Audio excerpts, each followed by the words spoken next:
가운데 부어 주실 줄 믿습니다. 저희는 금요 찬양 예배에서 그리스도인으로 우리가 영적인 성장을 이루어야 하는데 우리의 영적인 성장을 방해하는 것들이 무엇인가에 대해서 점검해보고 또 그것들을 하나씩 처리해가는 것들에 대하여 우리가 말씀을 나누고 있습니다. 우리가 먼저 신앙 안에 들어오게 되면 우리는 먼저 거듭남을 인식해야 된다. 거듭남이란 무엇입니까? 우리 순복음교회에서는 중생이라고 이야기합니다. 오중복음, 중생의 복음, 성령 충만의 복음, 신유의 복음, 축복의 복음, 재림의 복음, 이것이 이제 오중복음이에요. 그래서 첫 번째가 중생의 복음이죠. 우리 중생이라고 하는 것은 우리의 어떤 천연적인 그러한 생명이 있죠. 우리의 혼의 생명이 있고 육신의 생명이 있고 내가 원하는 대로 그 전까지는 그렇게 살았다는 거예요. 근데 우리 가운데 하나님의 생명이 우리 가운데 입혀졌다. 성령으로 우리 가운데 오셨다.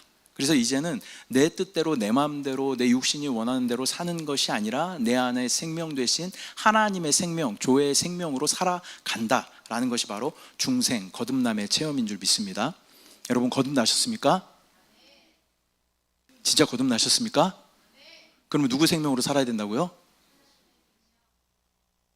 자, 오늘 하나님의 생명으로 잘 사셨습니까? 다시 한번 질문합니다. 여러분 거듭나셨습니까? 저도 회개를 많이 합니다. 하나님의 생명으로 내가 살아야 되는데 여전히 나의 천연적인 그러한 생명으로 살았던 우리의 모습들이 있는 거죠. 그러나 우리가 다시 한번 점검해 봐야 되는 것은 나는 거듭난 사람이다. 거듭난 사람은 내 마음과 내 뜻대로 사는 것이 아니라 하나님의 뜻대로 살아가는 사람이, 하나님의 생명으로 살아가는 사람이 거듭난 사람인 줄 믿습니다. 그리고 우리가 2주에 걸쳐서 죄들을 처리하라라는 그러한 말씀을 함께 나누었어요. 죄들이라는 것은 하얀 옷이 이렇게 있다면 아주 선명하게 보여지는 더러움, 오염됨이죠. 소스가 묻었거나 아니면 진흙이 묻었거나 더러운 것이 이렇게 딱 묻어서 딱 봤을 때 더럽다라고 느끼는 것이 죄다라고 말씀을 드렸어요. 근데 이것을 처리해야 되는데 이것을 처리하는 것은 우리가 믿음이 깊어지면 깊어질수록 그 범위와 깊이가 더 넓어지고 깊어진다, 이런 말씀을 드렸습니다. 그리고 또 2주에 걸쳐서 우리가 세상을 처리하라라는 그런 말씀을 나누었어요. 그러니까 세상을 처리하라는 것은 하나님보다 내가 더 의지하고 사랑했던 세상들이 여러분 다 있을 거예요. 그래서 우리에게 필요한 이런 어떤 필수품들을 세상이라고 하지는 않죠. 여러분 냉장고 집에 다 있으시죠? 세탁기도 다 있으시죠? TV도 다 있으시고 다 있으셔요. 근데 이것을 그냥 다 세상이라고 이야기하잖아요. 근데 세상은 어떤 것이냐면 세탁기가 있어요. 충분히 우리 가족 쓸 만큼 용량이 되는 세탁기가 있어. 근데 신제품이 나왔어요. 세탁도 되고 건조도 한꺼번에 되는 신제품이 나왔어. 그래서 세탁기가 아직도 쓸만한데 그것을 바꿨어요. 근데 내년에 보니까 또 세탁기에서 막 인터넷이 되는 세탁기가 나왔어.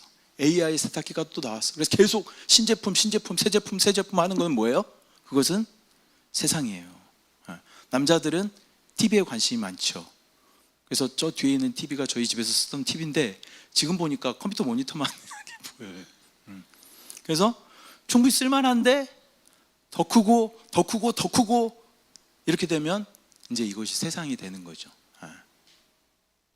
그리고 냉장고도 마찬가지죠. 우리 예전에 이렇게 문 두 짝이 있는 것도 잘 썼어요. 냉동실 요만하고 냉장실 요만한 것, 냉장만 되는 것만으로 해도로 잘 감사하게 썼는데 이제는 막 문이 이렇게 열려야 되고 모자라서 냉동고 따로 있고 김치냉장고 따로 있고, 저희도 그래요. 근데 있어야 되죠. 김치를 보관하기 위해서 확실히 김치냉장고가 있으니까 김치 맛이 좋긴 하더라고요. 이것이 필요하지만 그러나 또 새로운 것 매번 이것에만 관심을 갖는다면 이것은 세상일 수 있다. 이것을 우리가 처리해야 된다. 왜 처리해야 돼요? 이 세상 죄들이라는 것은 하나님과의 관계에 방해가 되는 것들이에요.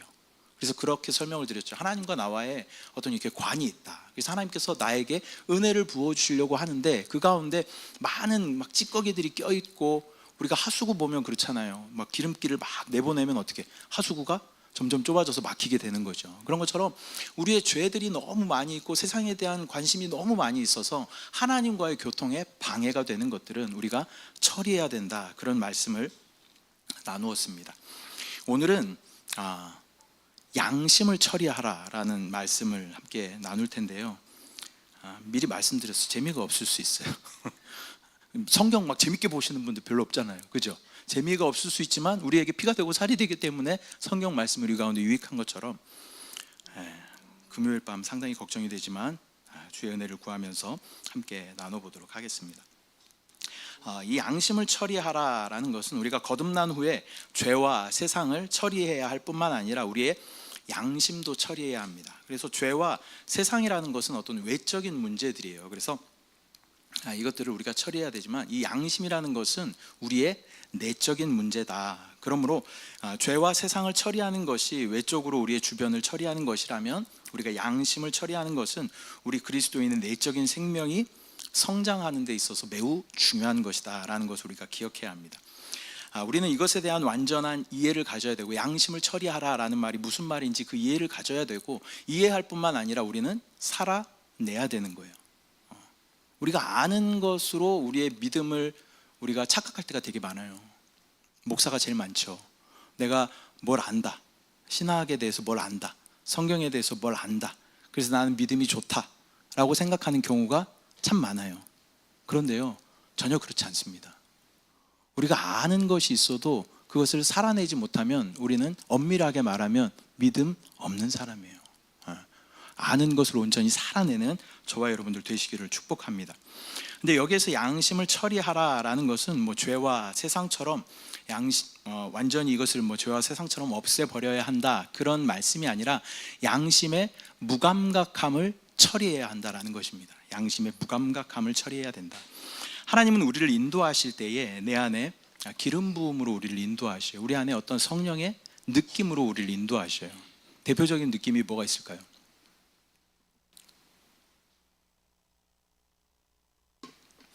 여러분들이 유튜브 쇼츠나 인스타 릴스에 막 몰입해서 정신없이 막 이렇게 보고 있을 때, 성령은, 내가 성령님께 잠깐 집중해 보면 성령은 내 안에서 뭐라고 그럴까요? 그만 좀 하지. 이런 음성이 안 들린다는 거는 여기 너무 빠져 있다는 거예요.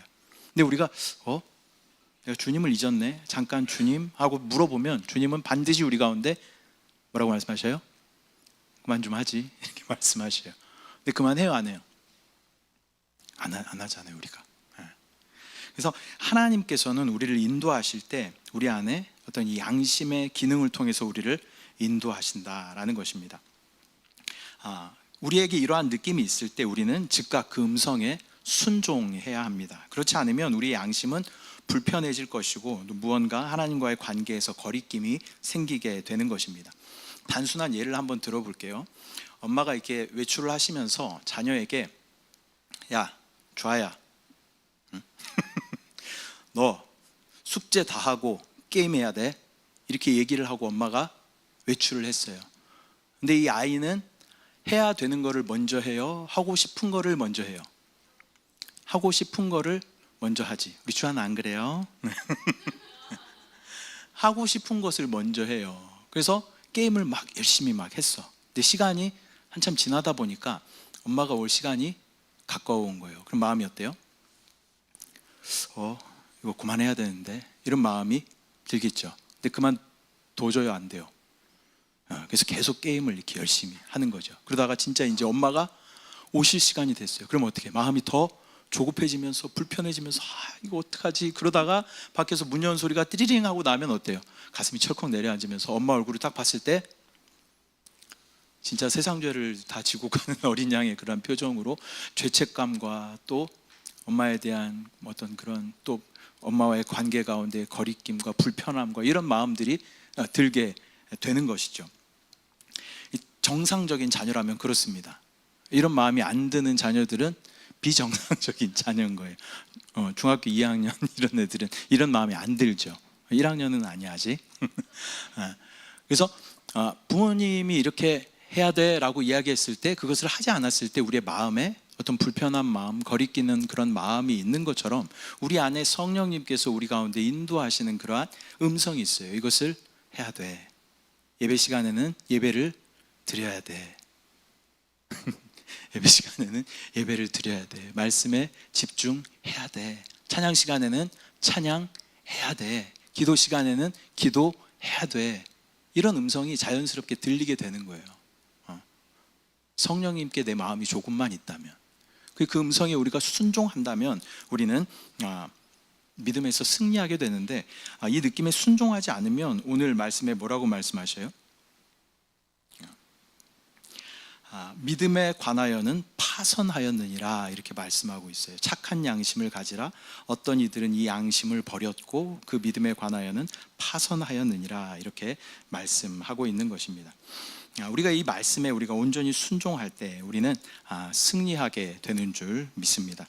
그렇다면 이 첫 번째로 양심의 기원은 무엇일까요? 양심은 하나님께서 사람을 창조하실 때 사람 안에 지어진 것이 양심입니다. 그러나 이 양심의 기능은 감추어져 있다가 사람이 선악과를 따먹은 이후에 그 다음에 이 기능이 활성화되었습니다. 성경의 기록에 따르면 사람은 창조 당시에는 벌거벗은 것이 부끄럽지 않았어요. 근데 이것이 우리에게 알려주는 것은 하나님께서 인간을 창조하셨을 당시에는 사람 안에는 선악과 시비의 관념이 없었다라는 것입니다. 그 의미는 양심의 기능이 없었다라는 것과 같은 말입니다. 이 사람은 선악을 알게 하는 나무의 열매를 먹음으로 타락한 후에 자신이 벌거벗은 것에 대하여 부끄러움을 느끼게 되죠. 창세기에 이렇게 기록하고 있습니다. 창세기 2장 25절 함께 합독합니다. 시작. 아담과 그의 아내 두 사람이 벌거벗었으나 부끄러워하지 아니하니라. 이 선악과를 먹기 전 아담과 하와는 부끄러움에 대한 그런 개념이 없었어요. 근데 3장 7절 말씀 함께 합독합니다. 시작. 이에 그들의 눈이 밝아져 자기들이 벗은 줄을 알고 무화과 나무 잎을 엮어 치마로 삼았더라. 그러나 선악과를 먹은 후에 그 양심의 기능이 활성화되면서 부끄러움을 느끼게 되는 것입니다. 이것은 양심의 기능이 타락한 후에 활발하게 드러났다라는 것을 말하는 것입니다. 그때부터 양심이라는 것은 우리의 부끄러움과 또 악을 거절하고 또 선을 받아들이는 그러한 책임을 감당하기 시작했습니다. 이것이 양심의 기원입니다. 그렇다면 두 번째로 양심의 위치와 기능은 무엇인가? 양심의 위치는 사람의 영 안에 있습니다. 이 마음 안에 양심이라는 것이 있죠. 그런데 이 양심은 혼에도 있고 영에도 있어요. 그래서 믿지 않는 사람들은 영이 아직 살아나지 않았다는 거예요. 영이 죽었다는 거예요. 하나님께서 선악과를 먹지 말라라고 말씀하실 때 이것을 먹으면 반드시 죽는다라고 말씀하셨을 때 죽게 된 것이 뭐냐면 우리 영이 죽었다는 거예요. 근데 예수 그리스도께서 오심으로 말미암아 우리 영이 살아난 사건을 거듭남, 중생 이렇게 이야기하는 것입니다. 그래서 믿지 않는 사람들도 양심이 있어요. 양심이 있잖아요. 그래서 도덕을 배우고 윤리를 배우고 믿지 않는 사람들도 법을 지키고 사람들을 해하지 않고 또 질서를 잘 지키려고 하는 그런 마음들이 있는 거죠. 그런데 믿는 사람들 안에는 이 양심의 기능이 더 활성화되어 있어요.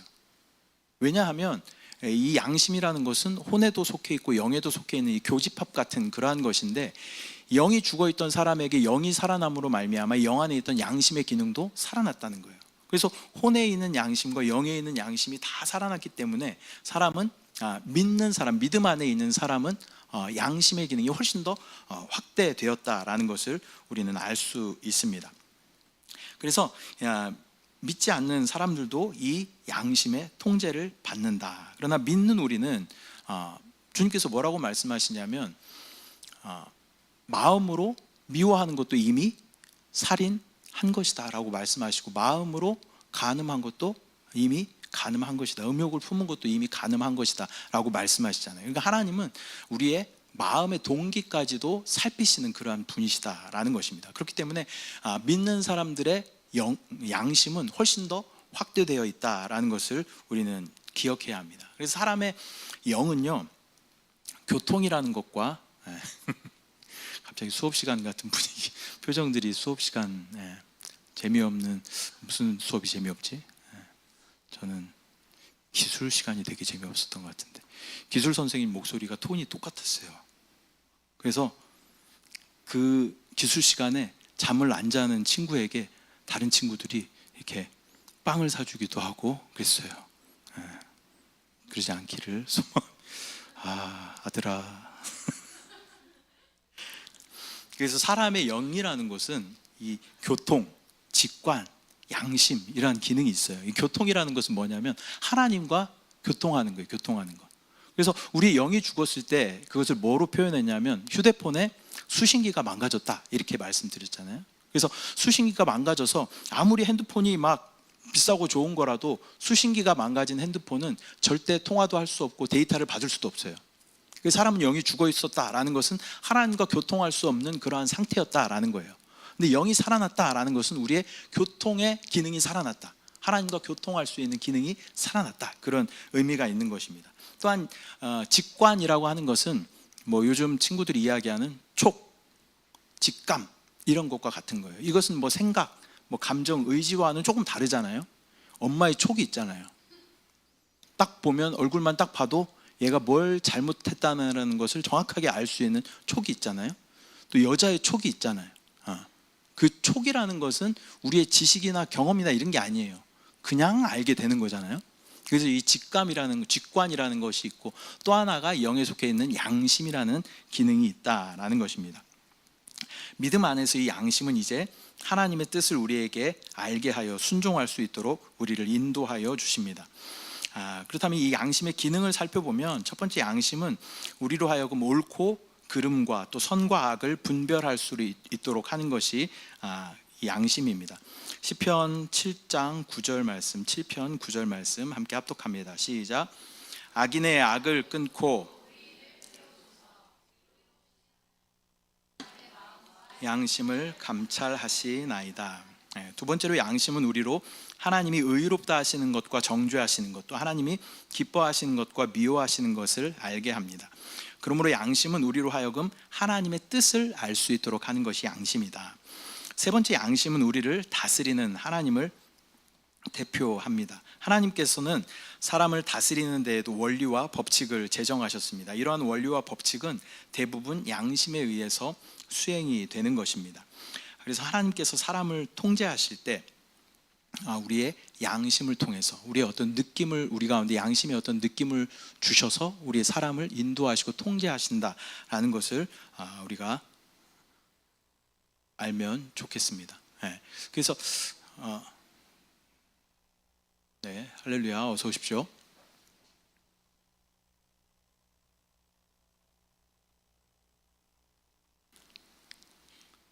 뭐 주차가 잘못되어 있나 보네요. 그래서 하나님께서는 우리의 양심을 통해서 우리를 인도하신다라는 것을 여러분 기억하시고, 좀 넘어가겠습니다. 너무 피곤해 하시는 것 같아서. 그 세 번째로는 우리의 양심에 우리 어떤 느낌을 우리 가운데 주시는가. 사도행전 24장 16절 말씀 함께 합독하겠습니다. 시작. 이것으로 말미암아 나도 하나님과 사람에 대하여 항상 양심의 거리낌이 없기를 힘쓰나이다. 성도들의 양심의 느낌은 세 가지로 나눌 수 있는데, 첫 번째는 죄에 대한 느낌입니다. 그래서 만일 우리가 하나님 앞이나 사람 앞에서 죄를 범한다면 양심은 즉시 정죄하는 느낌을 우리 가운데 줍니다. 그래서 이 죄에 대한 것이 양심의 느낌에 대한 첫 번째 범주로 매우 선명하게 우리 가운데 알게 하시는 것이 이 죄에 대한 느낌입니다. 두 번째는 세상에 대한 느낌을 우리 가운데 알게 합니다. 만일 우리가 세상의 다른 것들을 좋아하거나 하나님 이외의 어떠한 것에 너무 깊이 심취해 있다면 양심은 마찬가지로 우리에게 정죄하는 그런 느낌을 주게 됩니다. 믿음이 깊어지면 깊어질수록 이 세상에 대한 범위와 깊이도 점점 깊어진다. 그래서 내가 그것에 막 심취하고 있을 때 우리 양심의 기능은 그것을 그만해야 돼, 이렇게 우리 가운데 말씀하신다라는 것입니다. 세 번째는 죄와 세상과는 상관없는 것인데 뭔지 불안한 느낌을 주는 그러한 느낌이 있습니다. 이것은 어떤 예를 들어 보면 우리 일상생활에서 어떤 느슨함이나 부정확함, 이런 것들은 죄에 속하는 것도 아니고 세상에 속하는 것도 아니지만 우리 양심은 그러한 것들로 인하여 불안하게 하는 것이죠. 또 우리의 생활이 너무 게으르다면 우리의 양심은 우리를 책망할 것입니다. 이것이 정상적인 그러한 생활이에요. 그래서 우리가 너무 게으르게 그렇게 밤에 이제 잠을 일찍 자야 되죠. 일찍 자야 되는데 너무 일찍 자고 있어요.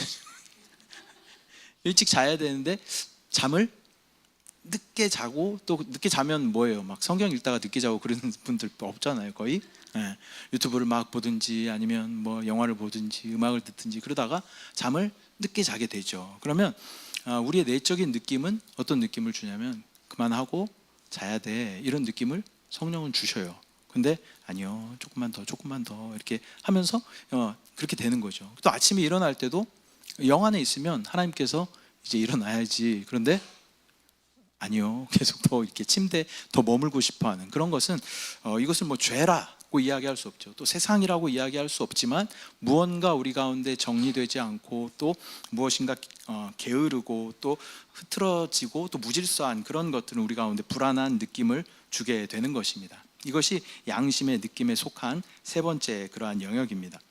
보통 믿지 않는 사람들의 양심의 느낌은 그리스도인의 양심의 느낌의 한 50%나 한 30% 정도 해당하는 것입니다.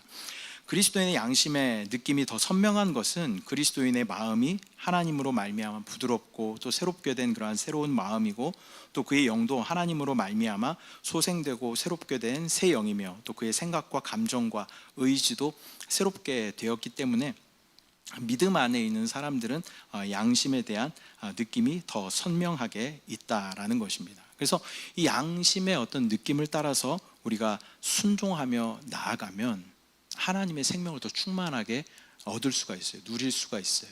근데 대부분 우리는 양심의 어떤 느낌이 있지만 그것을 무시하고 때로는 외면하고 그렇게 그냥 내 마음대로 살아간다는 것이죠. 근데 하나님께서 우리를 인도하시는 방법은 철저하게 우리 가운데, 우리 안에 성령을 통해서 기름 부으심으로 우리 가운데 계속 인도하셔요. 그 요구가 두 가지 있다 그랬죠. 첫 번째는 이것을 하라라는 그런 요구가 있어요. 또 하나는 그것을 하지 말라라는 그런 요구가 있어요.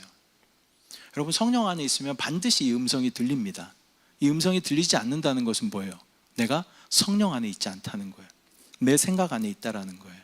내 생각 안에 있으면 절대 이 음성이 들리지 않아요. 그러나 우리가 성령 안에 있으면 성령은 우리 가운데 정확하게 그러한 느낌으로 우리 가운데 말씀하신다라는 것입니다.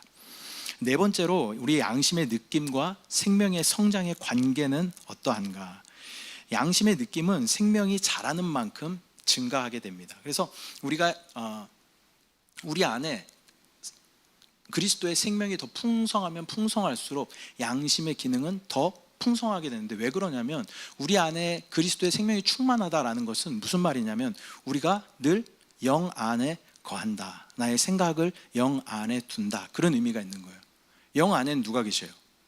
우리의 거듭난 영 안에는 생명이신 성령이 계시는 줄 믿습니다. 그래서 영은 의로 말미암아 살아있는 것이다, 이렇게 말씀하셔요. 영은, 의가 누구예요? 의라는 단어를 딱 들으면 여러분 그리스도가 바로 생각나야 돼요. 의는 그리스도예요. 그래서 영은 그리스도로 말미암아 살아있는 것이다, 충만한 생명을 누려요. 그래서 우리가 영 안에 머물면 우리는 충만한 생명을 누리게 됩니다. 그래서 양심에 우리가 순종한다, 우리의 양심의 기름 부으심에 우리가 순종한다라는 것은 내가 영 안에 거한다, 그런 의미가 있는 거예요. 영 안에 거하면 자연스럽게 영 안의 성령으로 말미암아 우리는 생명을 누리게 된다라는 것입니다. 생명을 누리게 되면 또 우리는 이 양심의 느낌이 더 확대되는 거예요. 그래서 이것은 서로 이렇게 시너지 효과가 있습니다. 양심의 느낌이 확대되면 생명을 더 누리게 되고, 생명을 더 누리게 되면 양심의 기능이 더 확대되고, 그러므로 하나님과의 관계 가운데 거리낌이 제거되므로 하나님께서 부어주시는 그 생명을 충만하게 누리고, 생명을 누리면 어떻게 되는 거예요? 성장하게 돼요. 성장하게 돼요. 우리 자녀들이 계속 에너지를 계속 먹잖아요. 먹는 것을 계속 먹으니까 얘네들이 눈에 보이지는 않지만 어떻게 조금씩 성장하고 있는 거예요. 마찬가지로 저와 여러분도 하나님의 생명을 계속 받아들이면 우리는 성장하게 되는 거예요. 근데 우리의 성장을 가로막는 요소들이 있다는 거죠. 죄가 그런 요소이고, 세상이 그런 요소이고, 양심의 무감각함이 그러한 요소다라는 것입니다. 여러분, 우리 가운데 하나님께서, 성령이 우리 가운데 우리 양심을 통해서 말씀하실 때, 내가 어떤 하나님 앞에 서원을 했다거나 아니면 하나님 앞에 내가 무엇을 기도하면서 하나님 앞에 작정했던 이런 것들이 있는데, 그것을 하지 않았을 때 우리 마음에 어떤 불편한 그런 느낌이 있잖아요. 이것은 내가 온전히 순종하지 못했다라는 그런 의미를 포함하고 있는 거죠. 근데 이 느낌에, 그 양심의 느낌에 우리가 온전히 순종하면, 또 하나님 앞에 연초마다 우리가 작정하는 것들 있잖아요. 2025년도에는 내가 성경을 맺독하겠습니다, 새벽 기도를 하겠습니다, 이렇게 작정들 다 하시잖아요. 연초에는 보통 해요. 연초에도 안 하셔요? 보통 연초에는 해요. 그리고 나서 열심히 해보려고 하지만 그것이 잘 안 되죠. 근데 그때 마음이 어때요? 찜찜하고 부담스럽고 하긴 해야 되는데, 그러다 보면 송구영신 예배 드리고 있죠 우리가. 그리고 나서 2026년도에 내가 반드시 성경을 매독하겠다, 그렇게 계속 우리가 신앙생활을 해왔잖아요. 계속 그 쳇바퀴를 돌듯이. 그러니까 하나님의 음성에, 하나님의 어떤 기름 부으심, 또 양심의 우리 가운데 양심을 통해서 말씀하실 때 우리가 온전히 순종하면 우리는 하나님과의 형통함의 축복을 누리게 되는 줄 믿습니다. 이 양심의 무감각함, 이것을 우리가 처리해야 된다라는 것을 여러분 꼭 기억하시고, 양심을 처리함으로 하나님의 생명을 충만하게 공급받아 영적으로 성장하는 저와 여러분들 되시기를 축복합니다. 제가 말씀을 이렇게 좀 재미없게 해서 그렇죠. 대단히 중요한 내용이에요. 여러분 교회를 10년 다니고 20년 다녀도 저도 마찬가지죠. 우리 안에 영적인 성장들이 매우 더딘 걸 우리가 보잖아요. 왜 그래요? 방해하는 요소들이 너무 많은 거예요. 우리가 기도할 때 그런 기도도 하죠. 마음밭이 옥토박 되게 해달라고 기도해요. 그러나 우리 안에 그러한 어떤 방해하는 요소들이 너무 많아요. 가시덤불과 엉겅 기둥이 있고, 또 우리 안에 돌뿌리들이 있고, 그것이 또 흙이 너무 얕아서 잘하지 못하는 그런 많은 요소들이 있다는 거예요. 근데 이것들을 다 제거하면 잘하게 되는 거죠. 잘하게 돼요. 제가 지난주에 요 나무에 대해서 말씀드렸잖아요. 처음 들어보신 분들도 계시겠지만, 이게 나무가요, 여기 있으면 잘 자랄까요, 안 자랄까요?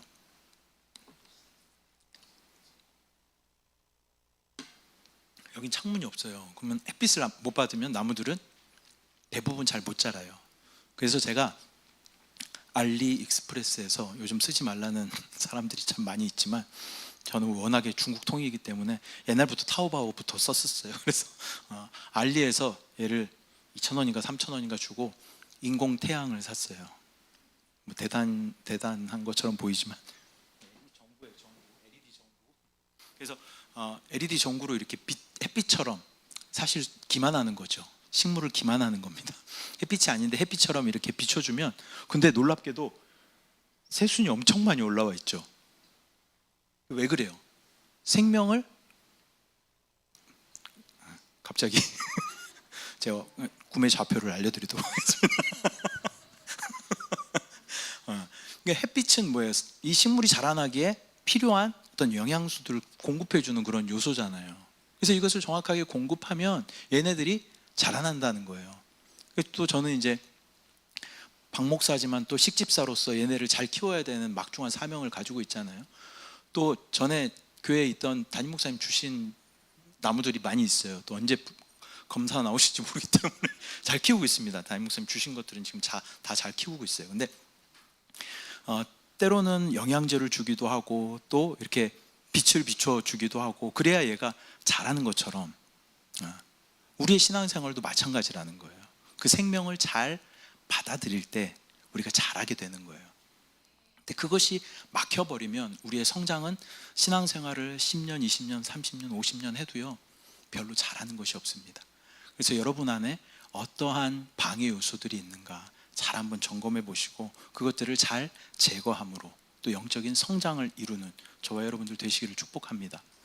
예수 그리스도는 완전한 분이셔요. 그분은 교회의 머리셔요. 머리는 너무 완벽해. 근데 몸인 우리가 너무 초라한 거예요. 왜? 영양 결핍이에요. 자라질 못했어요. 그래서 머리는 진짜 성인 남자 너무 멋있고 잘생긴 그러한 얼굴인데, 몸은 완전 2살짜리 이런 애기 몸인 거예요. 걷지도 못하고 그러한 모습이 우리 가운데 있다는 거예요. 왜 우리 가운데 영적인 성장이 없는가? 여러분 다시 한번 점검해 보십시오. 믿지 않는 사람들이 우리한테 넌 어때? 5년 전이나 10년 전이랑 똑같아 이렇게 이야기하는 것이 뭐 칭찬같이 들릴지 모르지만요, 믿는 우리에겐 절대 그 칭찬 아닙니다. 와, 너 왜 이렇게 예수님처럼 변했어? 이런 말을 들어야 되죠. 우리가 영 안에 있으면요, 예수 그리스도의 생명을 계속 받아들이면 우리는 변화돼야 돼요. 근데 우리의 성장이 더디다라는 것은 무엇인가 나의 성장을 가로막고 있는 무엇인가 있다라는 거예요. 그것이 죄가 될 수도 있겠죠. 그것이 세상이 될 수도 있겠죠. 또한 우리의 양심의 무감각함이 될 수도 있겠죠. 이런 것들을 잘 처리해서 영적인 성장을 이루어서 그리스도의 그 장성한 분량까지, 좀 그리스도 얼굴, 그 멋진 그 예수 그리스도의 얼굴에 좀 어울리는 몸이 우리가 돼야 되잖아요. 예. 언제까지 이렇게 아기처럼 이렇게 있는 것이 아니라 진짜 머리이신 그리스도께까지 자라나 그분과 어울리는 그러한 몸, 교회, 저와 여러분 되시기를 축복합니다. 이 시간 우리가 함께 기도할 때요,